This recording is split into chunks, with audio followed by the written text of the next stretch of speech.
नमस्कार दोस्तों, आज हम नागपंचमी पर्व के बारे में जानेंगे। आखिर क्यों मनाई जाती है नागपंचमी?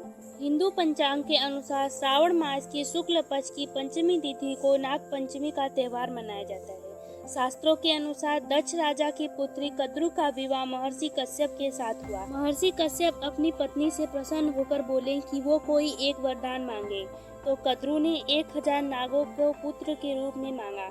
ऋषि ने उन्हें 1000 नागों के पुत्र के रूप में वरदान दे दिया और कद्रु 1000 नागों की माता हुई और इसी तरह वे नाग माता कहलाई।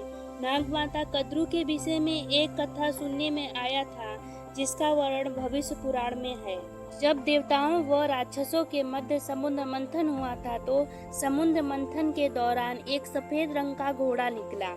इसे देखकर राजमाता कद्रु ने अपने सौत विनीता से कहा कि यह घोड़ा बहुत ही सुंदर है। यह तो सफेद है, लेकिन इसके बाल बहुत काले हैं। तब विनीता ने कहा, यह घोड़ा इतना भी सफेद नहीं है और न ही इसके बाल इतने काले जितना तुम समझ रही हो।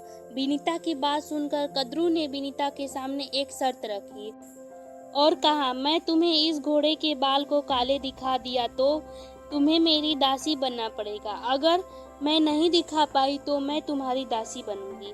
विनीता ने कद्रु की शर्त मान ली। कद्रु के मन में छल का भाव आ गया था और वह अपनी शर्त किसी भी तरह जीतना चाहती थी। उसने अपने 1000 नाग पुत्रों को बुलाया और अपनी शर्त की सारी बातें बताईं। कहा, हे पुत्रों, तुम सब अपना रूप इतना छोटा कर लो और घोड़े के बाल में लिपट जाओ, ताकि घोड़े के बाल एकदम काले से दिखने लगे और मैं ये शर्त जीत जाऊं।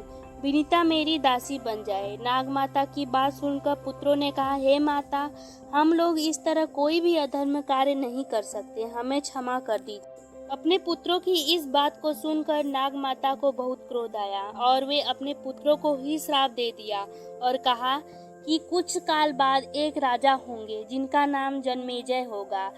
वो जब सर्प यज्ञ करेंगे तो तुम सब उस यज्ञ में जलकर भस्म हो जाओगे और तुम सब का नाश हो जाएगा।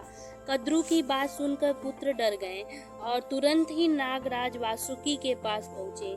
नागराज वासुकी उन्हें ब्रह्मा जी के पास लेकर गए। वहाँ सब बात विस्तार पूर्वक बताई। तब ब्रह्मा जी ने कहा, हे वासुकी, आप चिंता न करें। कुछ समय बाद एक ब्राह्मण का जन्म होगा जिसका नाम जरत्कारु होगा।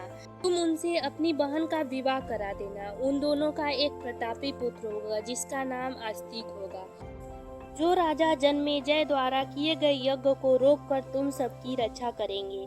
ब्रह्मा जी के कहे अनुसार समय आने पर राजा जन्मेजय द्वारा किए गए यज्ञ को रोककर सभी नागों की रक्षा की। जिस दिन आस्तिक मुनि ने नागों की रक्षा की थी, उस दिन सावन शुक्ल पक्ष की पंचमी तिथि थी। इसी दिन के बाद से नाग पंचमी का पर्व मनाया जाने लगा। भविष्य पुराण में नागों को दूध चढ़ाने का एक आध्यात्मिक कारण यह भी बताया गया है कि नाग पंचमी वाले दिन दूध चढ़ाने से सर्प भय नहीं रहता और सुख समृद्धि की प्राप्ति होती है। भारतीय संस्कृति में नाग देवता की पूजा का बहुत बड़ा विशेष महत्व है।